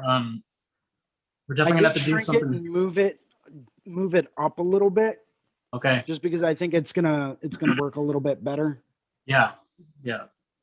Definitely share that repositioning to me, please. Yeah. Yeah, that looks great. That makes it to where I was thinking, I don't know if you still want to add the snake to it or not, but I was thinking about like a wing in the foreground on our right side for the on our right side for the Reaper. Like the top left shoulder part of it kind of cascading down into that. See, that what the direction I was thinking you were gonna head in was something like this, where if you have, say spines coming down, right? Uh-huh. Say you had the shoulder here for the Reaper, coming Right. down at this kind of an angle. Yeah. Arm would come down here. And then you said you wanted to have like the arm hugging her. So I Yeah, was thinking it would kind of bisect down this way. Interesting. Right? Okay. Yeah. So we can get more of the robe action in that. Plus, if we do that, her dress, which might not be immediately visible, Right. because we'd have like cowling coming down, falling behind her. We'd have, shoulder of the Reaper kind of rounded off a little bit more. Okay. But then we would have arm kind of coming over top and then down. Maybe have like hand here. I think the proportion of his head and body is going to be paramount, because that's going to be far bigger and in the foreground. And that's going to by default push her back a little bit further. But if we had, even with that, and then thumb, Knuckles more than anything else. Yeah. skeleton hand kind of coming down this way, where as much of it can be seen.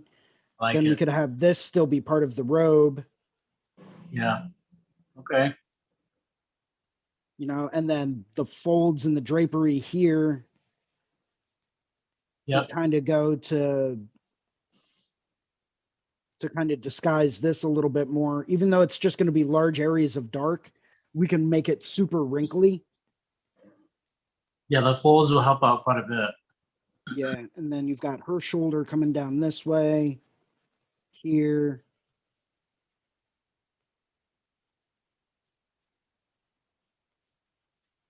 That'd be a nice place to put almost just straight color in the background, even like we wouldn't have to do too much of it, or like some kind of negative border. I like that. But it might be would it be cooler to see some color behind her face, since the skull has, but then you have all that black on the back of the hood too.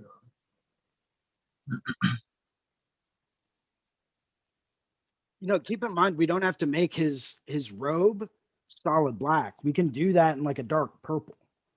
Yeah, I'd like to throw some color in there. I definitely don't want it to be that big of a field of black by any means, because that's like obvious, like, hey, this is a giant cover up. You know what I mean? So we want to throw some texture and some color in there for sure. I think that'd be great.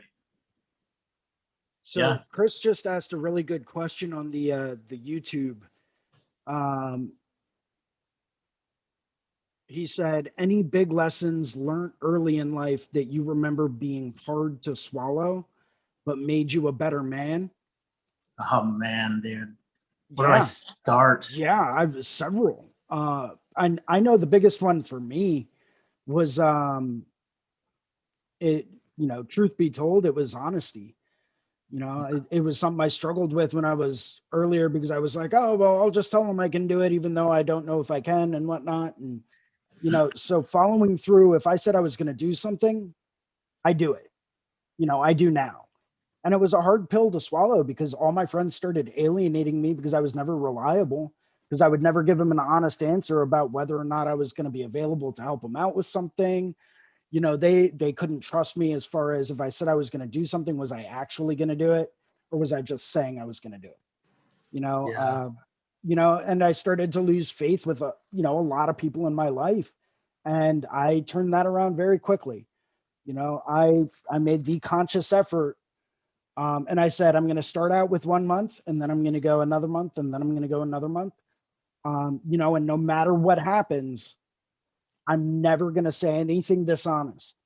I'll ask people if they want to know the honest answer, and it might not, I'll warn them, it might not be an answer that they like, but I will be honest with them.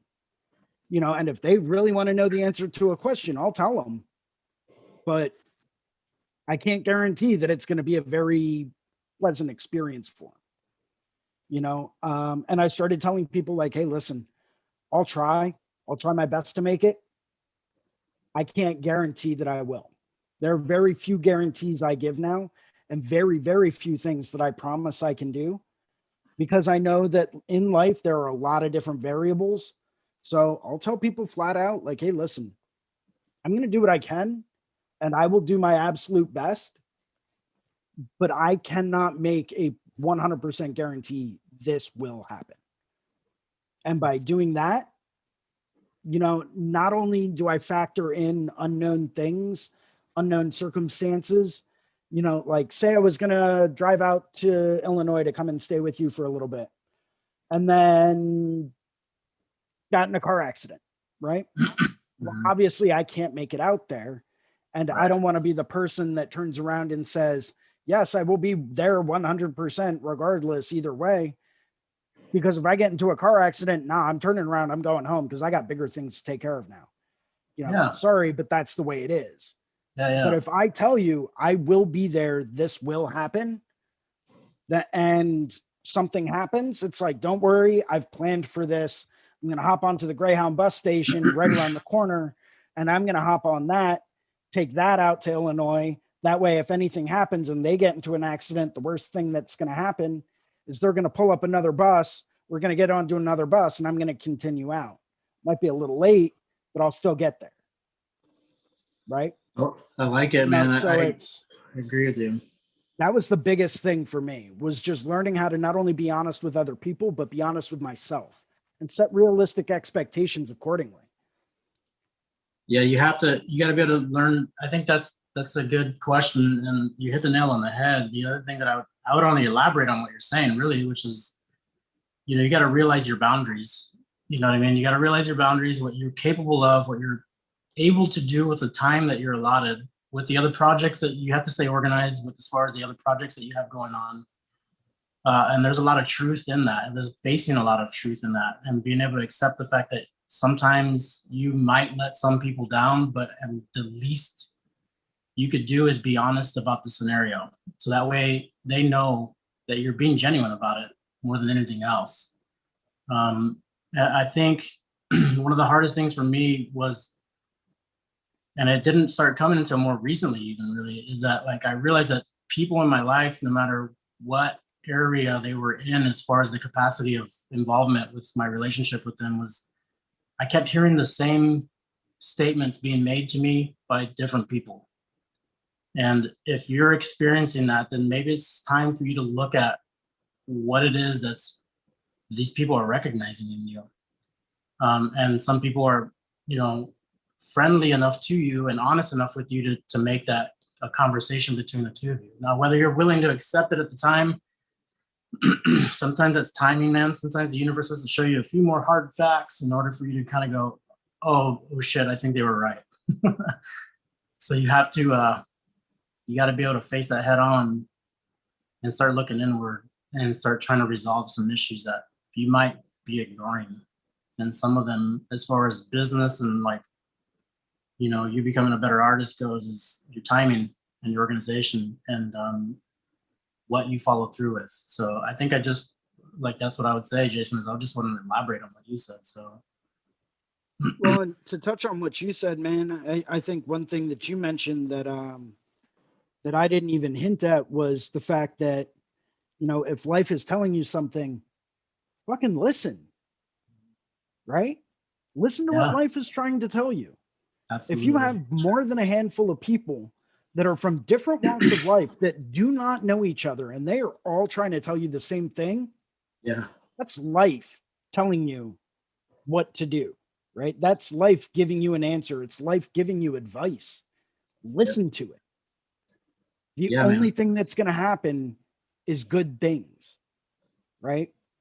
And that's actually one way that I go through and I solve a lot of dilemmas is I will find 3 people or 5, has to be an odd number, in different walks of life that I know for a fact do not know each other, right? This way I know that no one's conspiring against me and no one's colluding with someone else. And I will pose the exact same scenario using the exact same words, the exact same thoughts, the exact same expressions, and the exact same tone of voice to every single one of those people. And I will ask them for their feedback as far as what should I do? What would be the right thing to do? What would be the ethical thing to do? Or, you know, I would pose to them a question as far as what direction should I head in with this decision, right? And I'm going to actively listen to their feedback. And I'm going to take what they say and I'm going to take the majority of people there. And I'm going to say, okay, well, 3 out of 5 people have said head in this direction, you know, as opposed to this direction. So that's what I'm going to do, right? Because that's life telling me something. That's a good way to look at it. I think you're hitting on the fact that like you're subjecting yourself to these possibilities, and you do have to do that. Like we run away from so much shit all the time, man, and it's inherent in us, I think, to protect ourselves, right? Like our ego wants to do that. Our ego wants to kind of deflect. It wants to make sure that you're safe and everything like that. But at some point in time, you have to kind of tell that dude that you're going to sit down and take a back seat because you're driving now. You know what I mean? Yep. And I think the other thing that I would kind of touch on too is like, especially in an industry like this, like, or just in life in general, man, don't talk shit when somebody's not around. You know what I mean? If you have something to say to a person, try to say it to them with the intent of being able to sit down and have a conversation about things. Like, do your best to try to be in that moment and face it head on as much as you can, no matter how fucking scary it is, dude, because shit can get stupid scary sometimes. And the worst thing that's going to happen is that you embarrass yourself. And I guarantee you there's so many other times that you've embarrassed yourself that you have no idea about. Other people have seen it, but you might not have. So it doesn't matter. Just face it head on, dude. Yeah, that comes down to some words of wisdom that I picked up a few years back, probably about 10, 12 years ago. And it's stuck with me ever since. I forget where I picked it up though. But you know, it's a few key things to live by in life, right? Number 1, avoid negativity in all aspects in your own life. Don't put it out there. You know, do not speak negatively about people because that's going to be a direct reflection on who you are, you know, especially if they're not around. You know, so like even people that I may have personal issues with, never going to say anything negative about them. Yeah. You know, because that's going to be a reflection of who I am and whether or not I have a good experience with someone else. Am I going to turn around and say things about them? Yeah. No. Right. I know I'm not, that person might not believe it. And I used to know someone that used to have the philosophy of, oh, well, I only talk shit on people that aren't my friends. And it's like, well, yeah, but those people that you call friends today might not be friends tomorrow. Yeah. So how does that really matter? It's either you do or you don't, you know, that's one thing. Another thing, don't ever talk about someone unless you know who that person is and who that person knows, right? Because, you know, I'm sitting down with you and, you know, I'm talking about someone else and about this experience. I have no idea if you know them or not. Yeah. And if I don't know if you know that person, I'm not gonna bring that person up. So because you never know who knows someone else. Yeah, man. I have this mantra where it's like, you know, you try to go through every day being as little of an asshole as you can possible.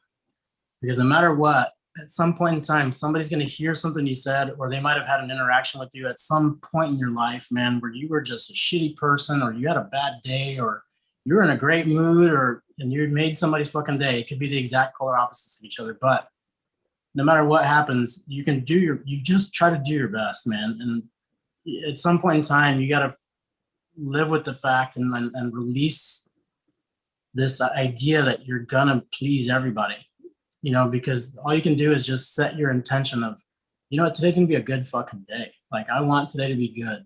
And you know why it's good? Because I want it to be. You can have the worst thing happen to you that day, man, but it can still be a decent day, dude. It can still be a good day. And the more you reflect, the more you put that out there, the more it becomes real. You know what I mean? So we are all based on our own perspective of the world, of people. That's what the reality of the situation is our own perception. So if you're going through life and you think everything sucks and these people are shitty, those people are shitty, but these guys are cool, that's the way your reality, the world is going to be. I mean, it doesn't make sense not to realize that that's the case. So just let it go. Try to be as cool as you can and realize that somebody's going to think you're an asshole for some reason or another, and it doesn't matter. Yeah, and you know, you just have to accept it. That's what some people are going to view of you. There's no getting around it, and you're never going to change that person's mind about it. So you just have to learn how to let things go sometimes. Yeah. As hard as that can be. What did I just pop back into? What's the topic? Sounds interesting. Yeah, read the question again. So Chris in the YouTube said, any big lessons learned early in life that you remember being hard to swallow, but made you a better man? Can I answer it even though I'm a woman? Well, yeah, this is answer it first. Man. Okay. Hardest lessons to swallow that made me a better person. Probably that I couldn't draw. That was tough. When I first got my apprenticeship, I really couldn't draw a single thing ever. So that was tough, definitely. But also getting my emotions together.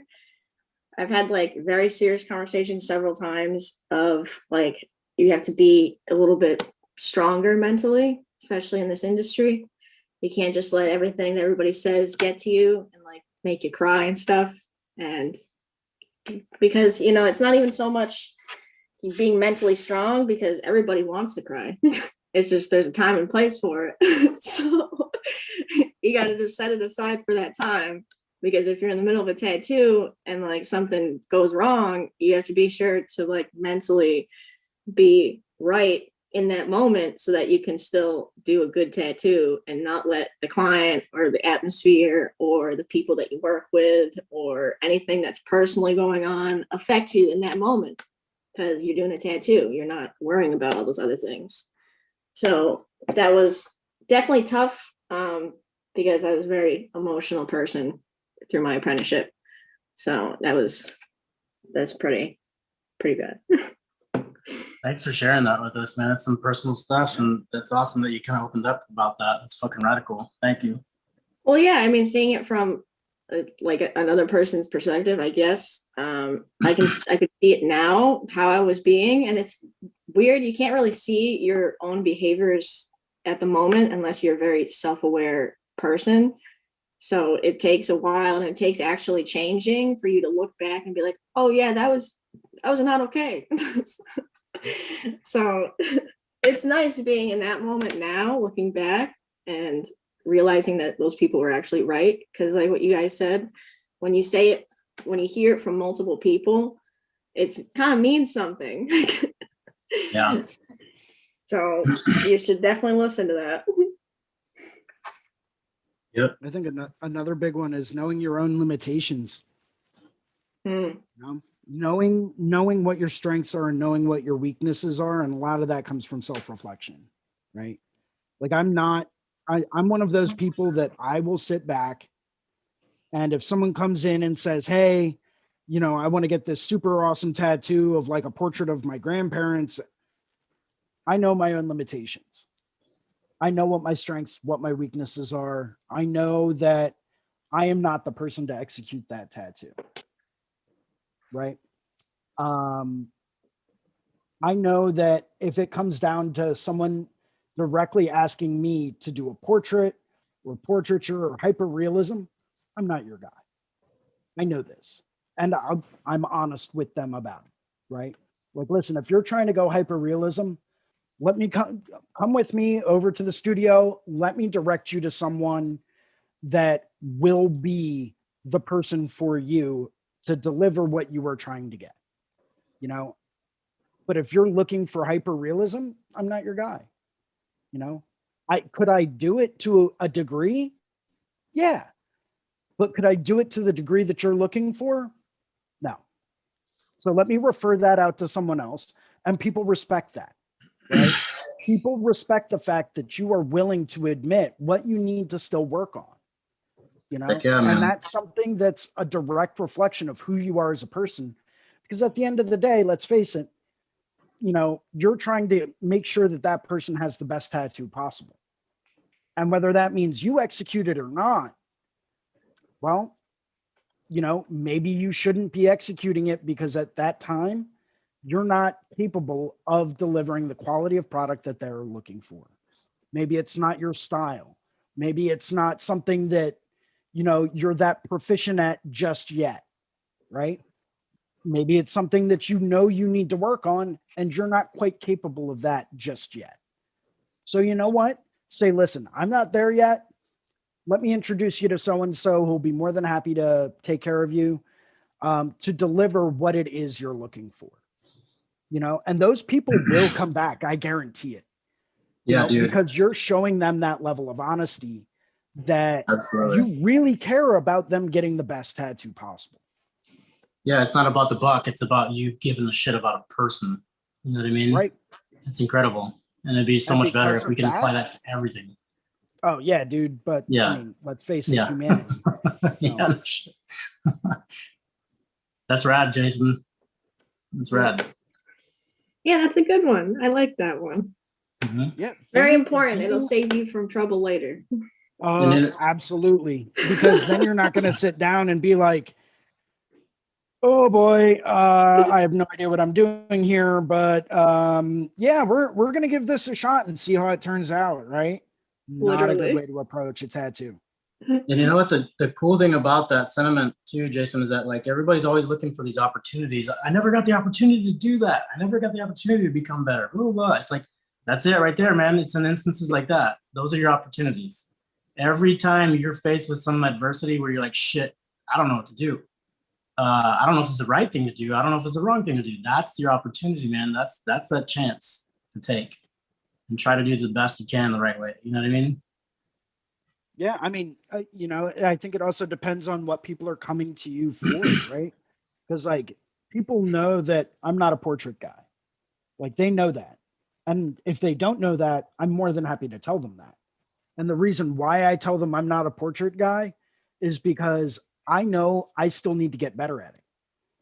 You know, and I'm not willing to sit down and tattoo someone permanently and, you know, sit down and invest that kind of time and energy when I know I'm not going to deliver a top tier product on it.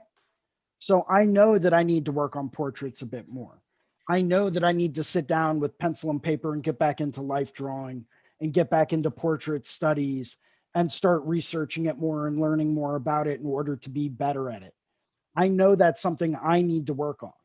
So I'm going to work on it. And I do, you know, but am I there yet? Not just yet. Maybe I will be, you know, give me a few more months, couple of years, whatever. And maybe I will be at that point, but I'm not there right now. Yeah, bro. But that's the best part, is that journey though, right? Oh, absolutely. Because you pick up so many things along that journey that it's ridiculous. Mhm. You know, and if you don't stop and actually acknowledge what you do pick up along the journey, and if you don't look back at what you've learned on that pathway, well, then you're missing out on a lot of stuff life is trying to tell you. Absolutely, dude.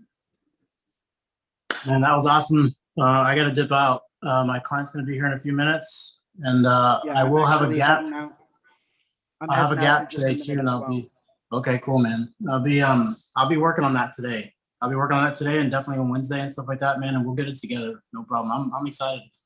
I'm super excited about it, and I want it to be like to the next level kind of stuff. You know what I mean? I think this is going to be super beneficial. So yeah, super excited. I've got a bit more spring cleaning to do, and I've got to get some drawings together for this week. So, yeah, but give us a close out there, man. All right. My name is Ricardo Sturdivant. I work in Normal, Illinois at Candor Tattoo. You can find me on Instagram at Candor Tattoo. If you guys ever want to drop in and have some conversations and hang out and draw with us and stuff, man, like Jason and I hang out a lot, me and Kieran and Jason and Bruno. You guys are more than welcome. These are the kind of conversations we have almost constantly, dude. It's great. Like, it's very motivating, it's super inspirational, and it's been so beneficial to my art. So if you guys ever have any more questions, dude, thank you for that opportunity, man. That was a good one. So yeah, that's about it, dude. And I'll be looking forward to working on this project with you, Jason. Yeah, man. Thank you very much, man. Yeah. My name is Jason Leeser. For everyone that might not know me, I'll pin myself. I lead the Sunday afternoon drawing groups at 1:00 p.m. And I usually jump in and join Jake Meeks of the Fireside Network Monday mornings at 9 a.m. Eastern Time. Thank you for everyone that stopped in and is watching. You know, it's always good to get into some deeper discussions. Feel free to tune in next week. I'm sure I'll probably be around for that. Gabe, as always, thank you. Thank the Reinventing the Tattoo Network. Kirsten, thank you for jumping in today. Always a pleasure. Looks like you got a little bit of company. So thank you guys very much. It's always awesome seeing everyone here. And yeah, we'll see you next week. Awesome. Hey, Jason, thank you very much. And if you could hop into the Vimeo and click the end on this event, that would be awesome too. It's coupled down. It's but if you could, that would be awesome. You got it, man. Cheers. Okay, we'll talk soon. Bye, guys. Cheers, guys.